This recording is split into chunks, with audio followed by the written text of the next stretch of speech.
Well, hello. We are live, and I'm excited to be here with you. We're going to let some people filter in, and we're going to get a conversation going today around accountability. I have a lot that I want to share with you in a short amount of time. And so as you're coming in, feel free to leave a comment, put your name in the comments, and so that we can see that you're here. And if you have any questions as we move forward today, then put those questions in the comments and we'll be able to pick those up and address those. And we'll work to address every comment that we can address today. If we don't get to it today, then we'll certainly work to get to it on next Wednesday's call. These are going to be regular calls. We're going to be, for the next 4 weeks, we'll be at 3 o'clock Eastern, 12 o'clock Pacific time. We'll be live streaming here, both on Facebook and on YouTube. So we will be here and we'll be talking about accountability. And I am so glad that you're here. So let's go on and jump in and get into the conversation. I appreciate those of you that are here. I appreciate you showing up. We have a lot that we want to talk about today. And let's get to it. So first thing I want to talk about is why accountability. I get asked this question all the time. Why accountability? And when you look at this is what we call the accountability wheel. And whether you're dealing in an organization or whether you're dealing in your personal life, these are things that we seek. We seek better leadership. We seek better communication. We want better teamwork. Teamwork might be at home in our families. Teamwork might be around the office place. We want a better customer experience. In an organization, we know what that customer experience is. In our personal life, a customer experience literally is the experience that everyone around us has, people we engage with, our friends, our spouses, our children. It's all part of what customer experience is. And while we don't see them as customers, they're interactions in our life. The willingness to change, creativity, safety, creating a safe environment where people feel safe to share, safe to speak, safe to communicate with you. These are all part of what flows out of accountability. And then there's the attention, the attraction and the retention of the best people. These are the best people in your life. You attract and retain them in your life as friends and obviously in an organization. Highly engaged, greater productivity. And if we're dealing with an organization, then we're dealing with a greater profitability. That's why accountability will drive all of this for your organization. It'll drive it in your personal life. Accountability ultimately is the foundation, the bedrock that allows us to become the best that we can be. And when we are our very best, then what happens is we are our very best for the people around us. We are the very best for our families, for our organizations, and also we are the very best for our community. So why accountability? There you go. Okay, so in the time we have today, I just want to ask a favor of you. I want you to think differently. I want you to see accountability differently, and I'm going to share how we see accountability and how you can put it to use. And I want you to ask different questions. So often we sit in a session and we hear an idea and it's very easy to say, well, that would never work for me. And, or, my situation is different. In the business setting, a lot of times I have companies and leaders that say, well, our industry is different. Well, when it comes to accountability, I don't want you to go down that path. I want you to be asking the question always, how can I put this to work? How can I utilize this in my life, in my organization? You're here, frankly, because it's not that you're doing bad, you're doing well, but we want to be better. It's being our very best that we're striving for. And so I want you to always ask the question, how can I put this to use? Because when you do that, you will find a way. And then what happens is it's not just about what we learn, but it's about what we do with what we learn. And when it comes to accountability, putting it into action is going to make a difference for you. So I said I want you to see accountability different. We have to start off with understanding exactly what accountability is. And the dictionary defines accountability as an obligation or willingness to accept the responsibility or to account for one's actions. It's a very convoluted definition. And quite frankly, what I have found is that leaders, people around the world really do not understand what accountability is. And the reason I know that is because it seems like we struggle with it so much. If we had a better handle on what accountability was, then we wouldn't be struggling with it as much. We wouldn't be struggling in our personal life, and we certainly wouldn't be struggling as much professionally and in our organizations. And then when we get accountability reined in individually and organizationally, that's when we can build more accountable communities and we can work together to build a more accountable world. So what is accountability? Accountability is simply keeping your commitments to people. That's what it is. It's keeping your commitments to people. Very simple. Now, when people are involved, there's lots of things that are involved. Emotion is involved. Ego is involved. Personality is involved. But more than anything else, there is a relationship. And what I discover is that people who have developed the most meaningful relationships, I find that accountability flourishes. In an organization or company setting, when I see organizations where the people really get along, then I see accountability at a high level. When I see individuals where they're really communicating, when they're building meaningful relationships, then I'm seeing accountability flourishing, and it's at a high level. So accountability is keeping your commitments to people. The question then becomes, what's a commitment? And I define a commitment as no matter what. That's it. A commitment is no matter what. So there's no gray area when it comes to a commitment. It's not a maybe. It's not if I have the opportunity. It's not if nothing better comes along. A commitment is simply that, no matter what, which means that people can depend on and rely on you. So where are the downfalls with accountability? I see a lot of times people think that accountability is punitive, that it's punishment, that it's standing up and saying, oh, it's my fault, it won't happen again. That's not accountability, that's responsibility. You see, we are responsible for things, but we're accountable to people. We're responsible for things. We're accountable to people. We're responsible to get the report done. We're responsible to finish our paperwork. We're responsible to take out the trash, if that's our job. But the accountability that exists in our lives exists between people. And so a lot of times leaders will try and use the term accountability as a way to manipulate people to do more. We try to manipulate our friends to do more. We try to manipulate our family to do more. That's not what it's about. Accountability is us first, leaders as individuals, being accountable to someone else and then creating an environment that inspires them to want to be accountable. So it always starts with us, and it always starts with us keeping a commitment. Now, there's many types of commitments, but what I want to focus on here are two different types of commitments. And so when you think of commitments, I want you to think of tactical commitments. Tactical commitments are all about things, doing stuff, being somewhere at a certain time, getting something done, showing up. Those are tactical commitments. So, tactical commitments go towards productivity.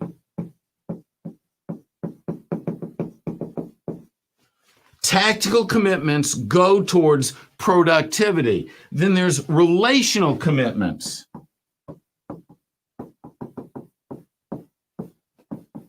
Which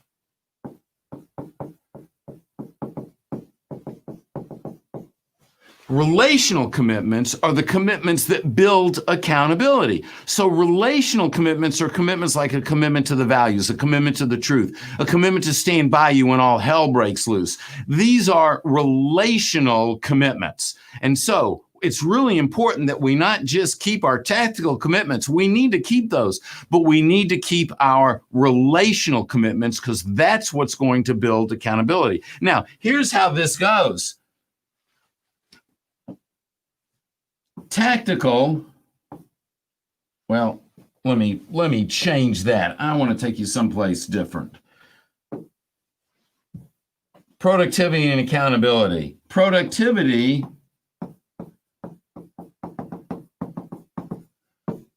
does not equal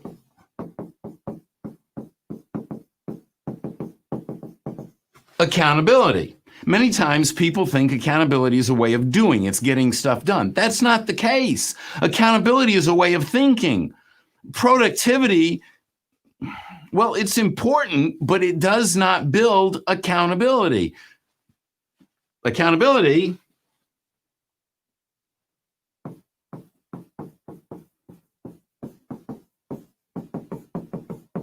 when it's in place will help foster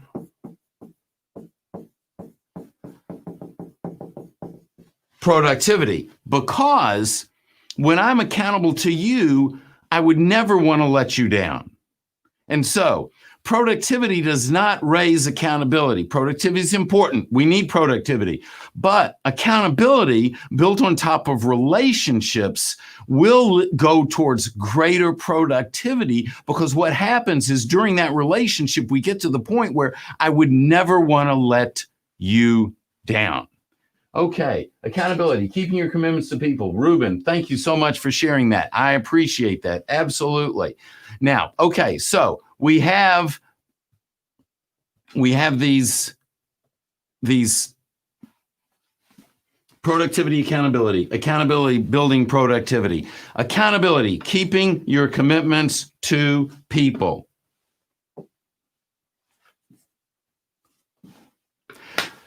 Before, when we emailed you saying that we were going to be live today, we asked if you had some questions, and a couple of people sent some questions in, and what I'd like to do is share those questions right now and address them. And one of the questions was, what method can we use to instill accountability in a person versus holding a person accountable? And Rich, I really appreciate you asking that question, because that's the whole point. You just hit it right there. You see, holding someone accountable is this. It's a gun to their head. Who wants to be held accountable? I don't want to be held accountable. You don't want to be held accountable. Nobody wants to be held accountable. But what we need to be doing is inspiring people to want to be accountable. And we inspire people to want to be accountable by first being accountable to them. That's where it starts. It starts with us first being accountable to them. And there are 10 relational commitments. We talked about tactical commitments and relational commitments. There are 10 relational commitments that go towards building that accountability. Now, spoiler alert, before we end, in just a little bit, I'm going to share with you a URL where you can go and take a free accountability, a personal assessment, and it's going to show you how you're doing. It's a free accountability quiz. It'll show you how you're doing with regards to those 10 relational commitments. So I'm going to give that to you in just a couple of minutes. All right, what methods can we use to instill accountability in a person versus holding a person accountable? You can't hold someone accountable. It doesn't work. You can't go into someone's office, into their room, into their life and say, you will be accountable. It works for 45 minutes and then it's gone. What has to happen is we have to come alongside. It's a relationship and we want to help someone be accountable. I want my wife to help me be accountable. In my business, I want to help the people that are part of this organization. I want to help them be accountable because I want to see them succeed. When we start helping people be accountable and build these relational commitments, then what happens is they choose to be accountable. We're inspiring them. We're teaching them. We're modeling for them. And then they will be accountable. So we cannot force someone to be accountable. It starts with us. It starts with us understanding what these relational commitments are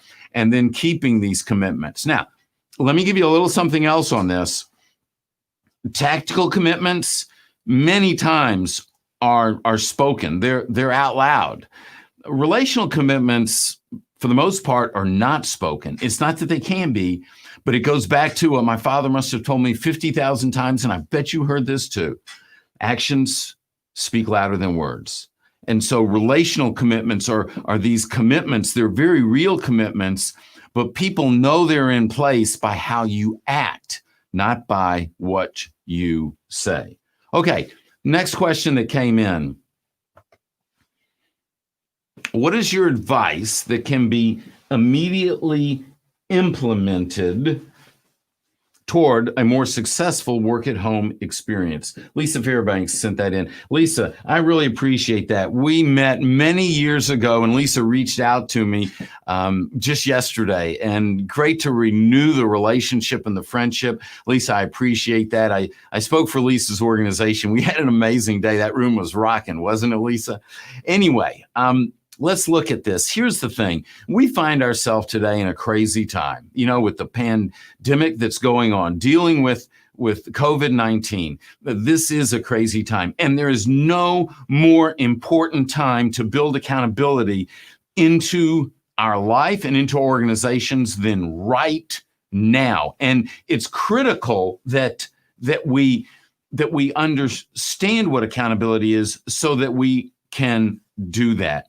Here's what happens. We're being thrust into the situation of having to work from home. It's not that we're choosing to work from home, but it's not just that. We're having to work from home under the conditions of there are other people in the home. And so maybe we have kids that are normally at school and they're home. We might have a spouse or significant other who's normally off at work. They're home. And so it's difficult to come up with the time and the focus and to be able to settle into a routine. And for many of you, I know there's people pulling at your time, pulling at those hamstrings, if you will, because they need you to help them.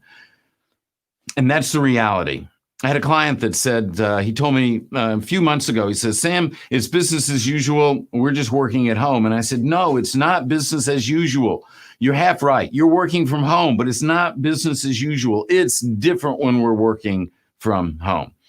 Here's what I would have you think about. And over the next 4 weeks, I'm going to be live every Wednesday at the same time. It's going to be 3 o'clock Eastern time, 12 noon Pacific time. I'm going to be live right here talking about accountability, answering your questions, sharing with you. And these are things that we're going to be talking about. One of the things that's really critical is we have to get a full understanding of what our values are. And we're going to talk about this. We also need to understand what our purpose is. Our purpose is always going to be stated in the service of others. And then ultimately, we need to derive what our mission is. And our mission is our purpose in action. So what happens is we're facing adverse situations. But the reality is, if we understand what it is that we value, we'll make consistent decisions that connect to those values. And if we know that what we're doing is fulfilling our purpose and keeping us on mission, then even if it's not what we want in that moment, meaning that we have to work from home now, but if we can stay on purpose and serve our mission, then knowing that brings us a renewed satisfaction. It puts us in a place where we can accept and embrace what's going on and work with it rather than resist and fight it. One of the things that we're going to be talking about under mindfulness is the understanding of what it is that we can control and what it is that we can't control. I love this, Ruben. Yes, our non-negotiables. That's it. We need to know what those non-negotiable values are, because once we know what those non-negotiable values are, then what happens is we can make sure that we're aligning with those. But here's the thing. When we understand what it is that we cannot control, then we will learn not to focus on that, because when we focus on what we can't control, then what happens every time is it brings fear into our life. It brings excuses into our life, and it stops us in our tracks. It does not propel us forward. So if you're working at home and maybe it's not the ideal situation, it's not what you're looking for, need to take the time. You need to take the time, understand what those non-negotiable values are. We need to go through and stay with us, because we're going to work on this. Understand what your purpose and your mission is. And that's really what pivoting is all about. It's not pivoting what you do, it's pivoting how you think. And that change in how you think is based on those values, that purpose and that mission. So we need to gain clarity on that. And then we need to be creative. We need to find ways to to always be living that purpose. And it means that maybe our hours are different than our hours have been in the past.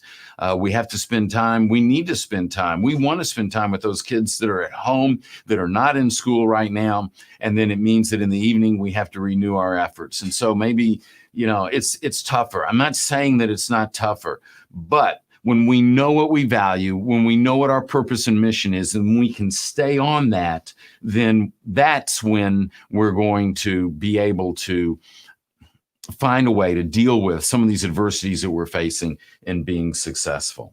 Okay, listen, I really appreciate everyone that's here today.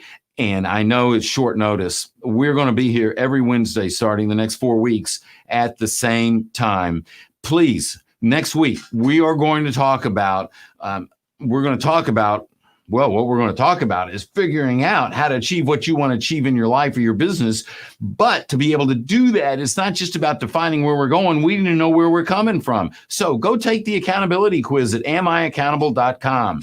Take that accountability quiz. It's amiaccountable.com. And if you go and take that, then what happens is that you're going to gain an understanding of where you are right now. And next week, we're going to talk about how to take where you are right now and parlay that into a rocket ship that propels you forward. So take the assessment. You're going to get a free report. It's going to take you 2 minutes to take the assessment. You'll be glad that you did. And I want you to bring the results back because we'll share that. And if you have questions, first of all, connect with me, please, on Instagram or LinkedIn at Sam Silverstein.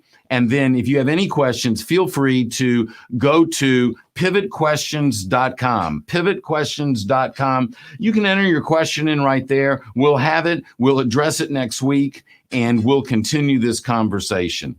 Accountability is keeping your commitments to people.